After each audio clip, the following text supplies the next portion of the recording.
Four ಒಂದ್ಸಾರಿ ಹೊಡಿರಿ ಹಲಗಿ.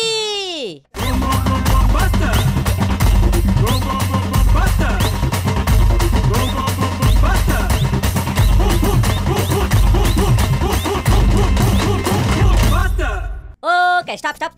ನಗಣ ತುಂಬಾ ಅಪರೂಪಕ್ಕ ಮೀಟ್ ಆದ್ರಿ. ಮತ್ತೇನ್ರಪ್ಪ ಸುದ್ದಿ? 5ನೇ ತಾರೀಕಿನಿಂದ ಶಾಸನಸಭೆ ಆರಂಭ ಆಗ್ತಾ ಇದೆ.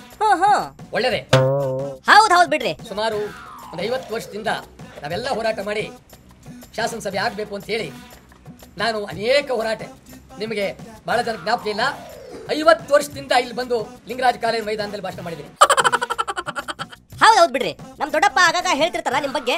ಸರಿ, ಇವಾಗ ನಮ್ ಸರ್ಕಾರಕ್ಕ ಏನ್ ಹೇಳ್ತೀರಂತ? ಒಂದು ಕಟ್ಟಡ ಕಟ್ಟಿಸಿದ್ರು, ಸಂತೋಷ. ಓಕೆ, ನಮಗೂ ಸಂತೋಷ. ಆದ್ರೆ 5ನೇ ತಾರೀಕು ನೀವು ಒಂದು ಅಧಿವೇಶನ, ವರ್ಷಕ್ಕೆ ಒಂದು ಅಧಿವೇಶನ ಸೇರಿಸ್ತೀರಿ. Okay, correct. ಈ ಅಧಿವೇಶನದಲ್ಲಿ ಈ ಮಂತ್ರಿ ಶಾಸಕರೆಲ್ಲ ಏನ್ ಮಾಡ್ಬೇಕಂತ ನಿಮ್ಮ ಅಭಿಪ್ರಾಯ? ಈ ಅಧಿವೇಶನದಲ್ಲಿ ಏನ್ ಚರ್ಚೆ ಮಾಡ್ಬೇಕು ಅಂತ ಅಜೆಂಡಾ ನೋಡ್ರಿ ನಗಣ, ಈ ನಮ್ಮ ರಾಜ್ಯ ಆಳೋರ್ಗೆ ಯಾವ ಅಜೆಂಡಾನು ಇಲ್ಲ.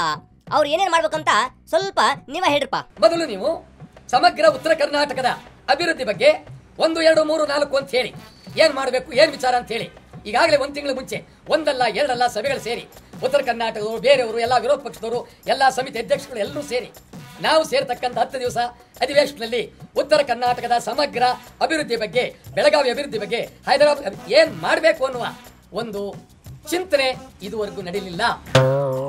ಹೌದೌದು ಬಿಡ್ರಿ. ಅಲ್ರಿ, ಅವ್ರಿಗೆ ಜಗಳ ಮಾಡಕ ಟೈಮ್ ಇಲ್ಲ, ಇನ್ನು ಚಿಂತನೆ ಎಲ್ಲಿ ಮಾಡ್ಬೇಕು ಹೇಳ್ರಿ ಅವರು. ಈಗ ತಕ್ಷಣಕ್ಕೆ ಅಧಿಕಾರಿಗಳು ಬರ್ತಾರೆ, ಎಲ್ಲಿ ಊಟ ಕೊಡಿಸ್ಬೇಕು, ಎಲ್ಲಿ ತಿಂಡಿ ನಡೆಸಬೇಕು, ಎಲ್ಲಿ ಶಾಸಕರು ಇಳಿಸಬೇಕು, ಇದು ನಡೀತಾ ಇರಬೇಕು.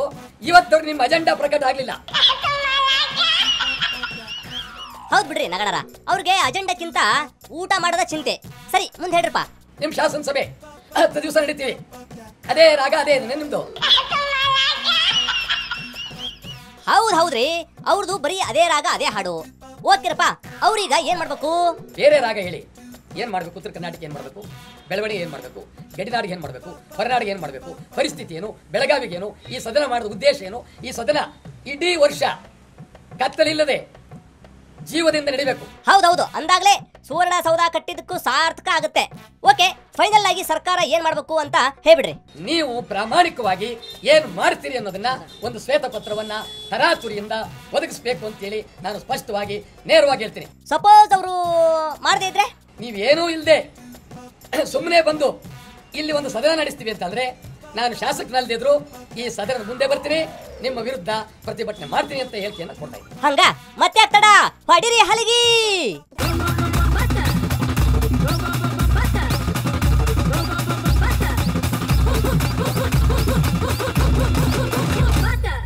Okay, stop stop. ಮತ್ತೇನ್ರಪ್ಪ ಕುಮ್ಸ್ ಬ್ರದರ್? ಗೋವಿಂದ ಹರಿ ಗೋವಿಂದ ಕುಮಾರಸ್ವಾಮಿ ಏನಂದ. ಪಾಪ ನಮ್ಮ ಯಡಿಯೂರಪ್ಪನವ್ರು ಈಗ ಪದೇ ಪದೇ ಹೇಳ್ತಾರೆ, ಓದ್ ಕಡೆ ಇಲ್ಲ. ಏನಂತ? ಅದೆಂತದೋ ಕಲ್ಯಾಣ ನಗರ ಮಾಡ್ತೀನಿ. ಈ ಬಾರಿ ನಾನು ಪಕ್ಷ ಕಟ್ತಾ ಇರೋದೆ KJP. ಅಂದ್ಹಾಗೆ KJP ಅಂದ್ರೆ ಏನ್ರಿ? ಕೆ ಅಂದ್ರೆ ಕಳ್ಳರು, ಜೆ ಅಂದ್ರೆ ಜೈಲರು, ಕಳ್ಳರ ಜೈಲಿನ ಪಕ್ಷ ಅಂತಕ್ಕಂಥ ಹೆಸರಿಡಬಹುದು ನೋಡಿ. ಅಲ್ಲ, please repeat once again. K ಅಂದ್ರೆ ಕಳ್ಳರು, ಜೆ ಅಂದ್ರೆ ಜೈಲರು, ಕಳ್ಳರ ಜೈಲಿನ ಪಕ್ಷ ಅಂತಕ್ಕಂಥ ಹೆಸರಿಡಬಹುದು ನೋಡಿ. ಅಲ್ರಿ, ಹಿಂಗ್ಯಾಕಂದ್ರೆ ನೀವು? ಯಾತಕ್ಕೆ ಮಾತನ್ನು ಲಘುವಾಗಿ ಹೇಳ್ತಾ ಇಲ್ಲ. ಇಷ್ಟೆಲ್ಲ ತಪ್ಪುಗಳನ್ನು ಮಾಡಿ ಮತ್ತೆ ಅವರೇ ಒಂದ್ ಕಡೆ ಹೇಳ್ಬಿಟ್ರೆ, ಯಾಕಂದ್ರೆ ಭಗವಂತನೇ ಅವ್ರ ಬಾಯಿನಲ್ಲಿ ಆ ರೀತಿ ಮಾತುಗಳನ್ನು ನೋಡಿಸ್ಬೋದು. ಏನಂತ? ನಾನು ಬಂಡ ಅಂತ ಹೇಳಿದ್ರು. ಎಲ್ಲೋ ಹಾವೇರಿನಲ್ಲಿ ನನ್ನಂತ ಬಂಡ ಯಾರು ಇಲ್ಲ ಅಂದ್ರು. ಹಂಗ ಎಟ್ಟಿಜಿ ಏನ್ರಿ ಹಿಂಗೆಲ್ಲ ಮಾತಾಡ್ತಾರಲ್ಲ ಇವರು? ಗೋವಿಂದ ಹರಿ ಗೋವಿಂದ ಯಡಿಯೂರಪ್ಪ ಏನಂದ. ಅದನ್ನ ಬೇರೆ ಅಪಾರ್ಥ ಮಾಡಿಕೊಂಡು ಹಗುರವಾಗಿ ಮಾತಾಡೋದನ್ನ ಮಾಡಿದ್ರೆ ಆಗುವಂತ ಪರಿಣಾಮಗಳು ಅವಯವನ್ನ ನೋಡ್ಬೇಕಾಗುತ್ತೆ. ಯಡಿಯೂರಪ್ಪ ಅಲ್ಲ. ಓಕೆ, ಆಯ್ತ್ರಪ್ಪ. ನೀವು ಯಾರ್ಯಾರು ಯಾವಾಗ ಏನೇನು ಕೆಲಸ ಮಾಡ್ತೀರಿ, ಯಾರ್ಯಾರು ವಿರುದ್ಧ ಮಾತಾಡ್ತೀರಿ ಅಂತ ನಮಗಂತೂ ಒಂದು ಅರ್ಥ ಆಗ್ತಿಲ್ಲ. ಇವಾಗ ನಮ್ಮ ಟೈಮ್ ಆಯ್ತು, ಬರ್ತೇವಿ. Bye bye.